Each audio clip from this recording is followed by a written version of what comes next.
न किसी से ईर्ष्या और न किसी से होड़, मेरी अपनी मंजिल और मेरी अपनी दौड़। नमस्कार, मैं राहुल चेलानी सच्चो सतराम वेब सीरीज के एक मनमोहक एपिसोड में आपका स्वागत करता हूँ। रंगलू, जिसकी आंखों पे अहंकार का पर्दा है, जिसे न लोगों के गुण दिखते हैं और जिसे न अपने अवगुणों का पता है। अपने गुरु के प्रति ईर्ष्या रखने वाले रंगलू को सच्चे साईं ने कैसे अहंकार से बाहर निकाला, आइए देखते हैं इस कहानी में। सच्चो सतराम।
प्रसन्न रहो।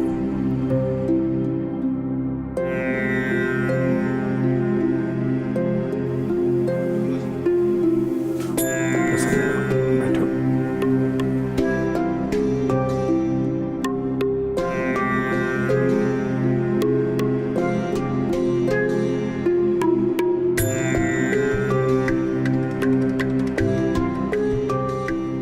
काश गुरुजी के जैसा मान सम्मान मुझे भी मिलता। काश मेरे पास भी गुरुजी जैसी शक्तियां होती तो लोग मेरा भी मान सम्मान करते, मुझे भी इज्जत मिलती, लोग मेरी भी पूजा करते।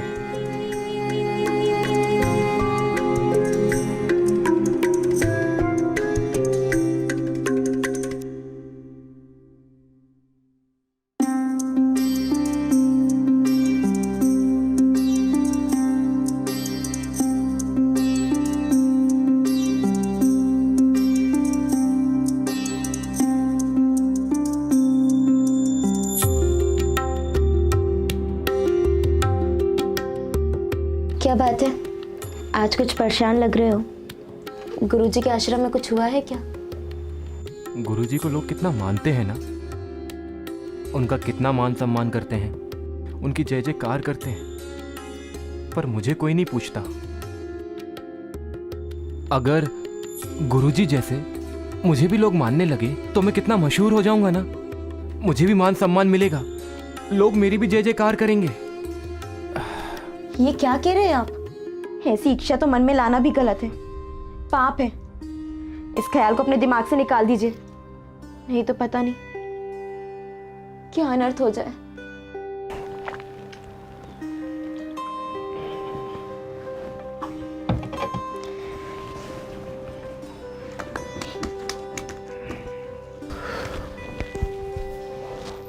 गुरुजी तो लोगों की तकलीफ दूर करते हैं, उनका दर्द अपने ऊपर ले लेते हैं और अपने शिष्यों की रक्षा करते हैं, उन पर कोई आंच नहीं आने देते।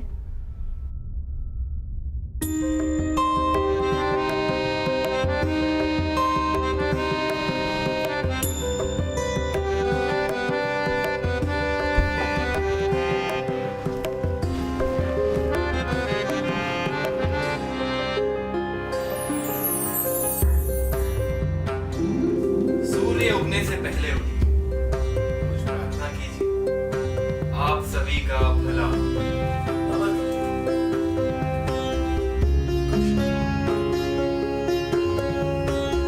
सुबह सुबह की प्रार्थना, सूरज उगने से पहले उठे। रंगलू महाराज की जय, रंगलू महाराज की जय, रंगलू महाराज की जय, रंगलू महाराज की जय, रंगलू महाराज की जय, रंगलू महाराज की जय।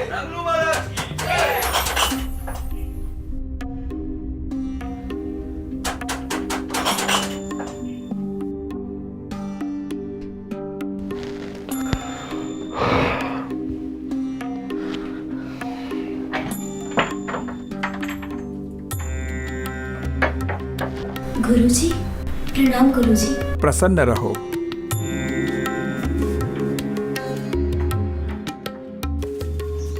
प्रणाम गुरुजी। नहीं रंगलू, अब तुम हमारे शिष्य नहीं हो। आज से तुम आश्रम में हमारा स्थान लोगे।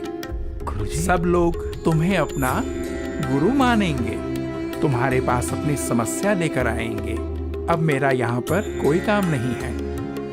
अब मैं ये आश्रम और मेरी सारी शक्तियाँ तुम्हें सौंपकर संन्यास ले रहा हूँ। गुरुजी मुझे माफ कर दीजिए।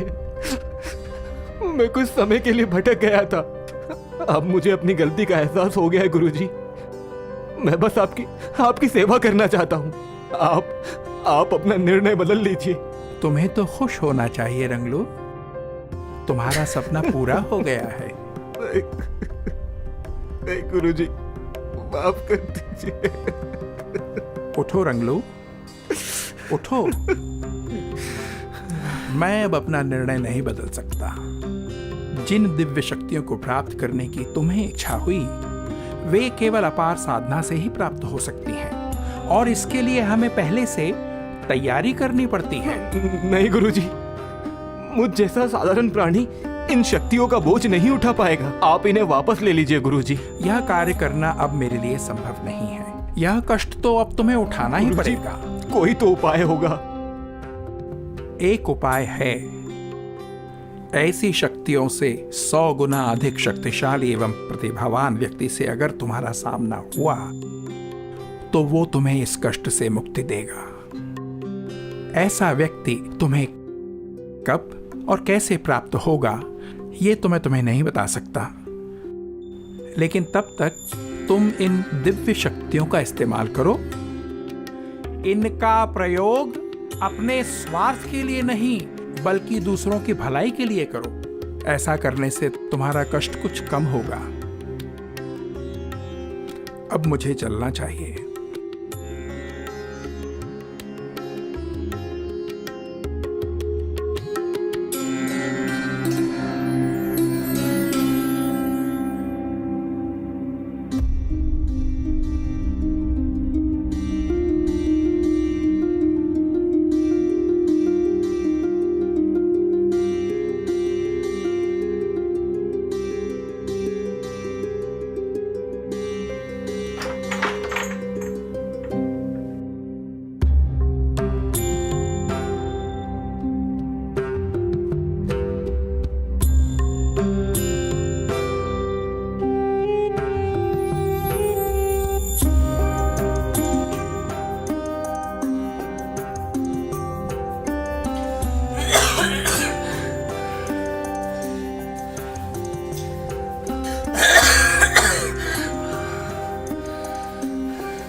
आप आराम कीजिए।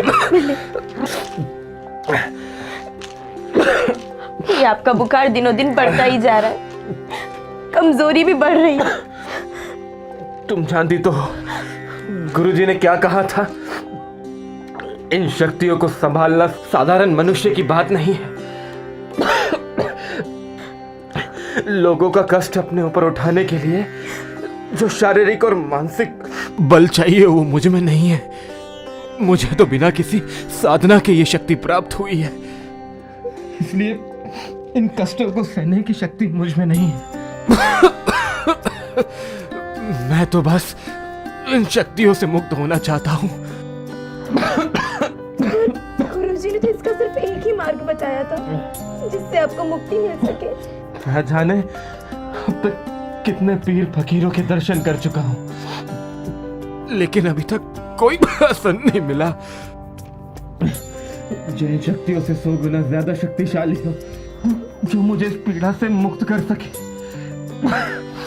सुना है गांव में एक बड़े ही सिद्धा फकीर आए हैं, मैं कल ही उनसे मिलती हूँ। शायद वो कोई ऐसे इंसान को जानते हो जिससे आपको मुक्ति मिल सके। आप आराम कीजिए।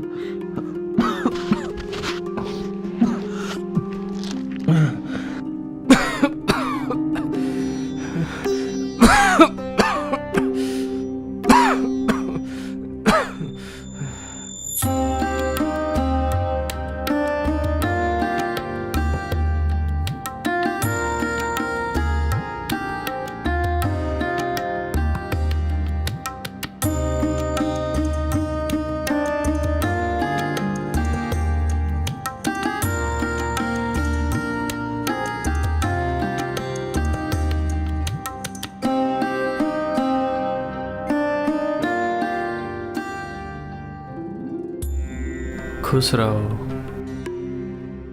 मेरे पति काफी कष्ट में हैं। हमें उनकी मुक्ति का मार्ग दिखाइए बाबा जी। अब आप ही इस समस्या का कोई समाधान बताइए। 100 गुना शक्तिशाली ऐसा तो संसार में सिर्फ एक ही है, सदगुरु सच्चो साईं सतराम दास जी। जिस मुक्ति के दाता की तुम्हें तलाश है वो सतराम दास जी है।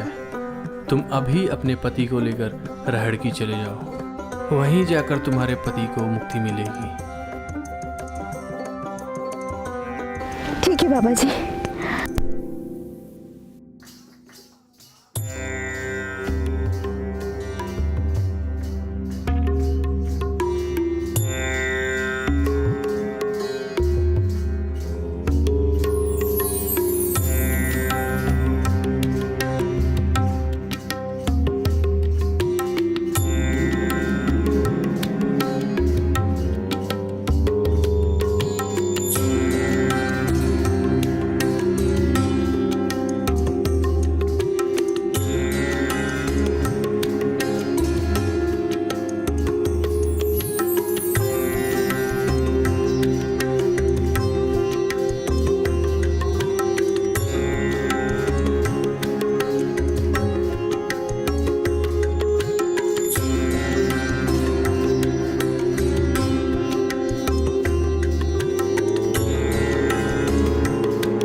मैं तुम लोगों के बारे में सब जानता हूँ। कर्म करने वाला तो परमात्मा है, मैं तो केवल माध्यम हूँ। उस मालिक की रहमत तुम पर जरूर होगी।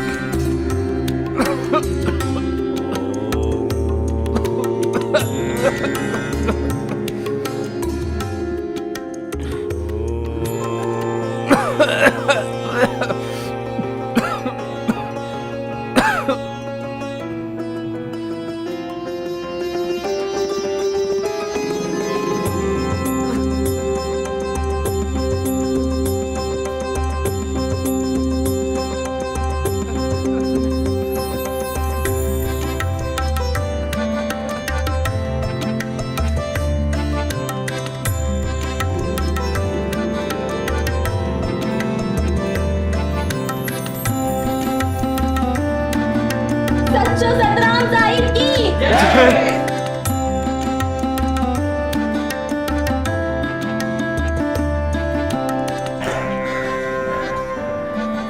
आपका ये उपकार अब मैं कभी नहीं भूलूंगा। आपके दर्शन और आशीर्वाद से मैं और मेरी पत्नी धन्य हो गए। मुझे क्षमा कर दीजिए। ऐसा अहंकार अब मुझ में फिर कभी नहीं आएगा।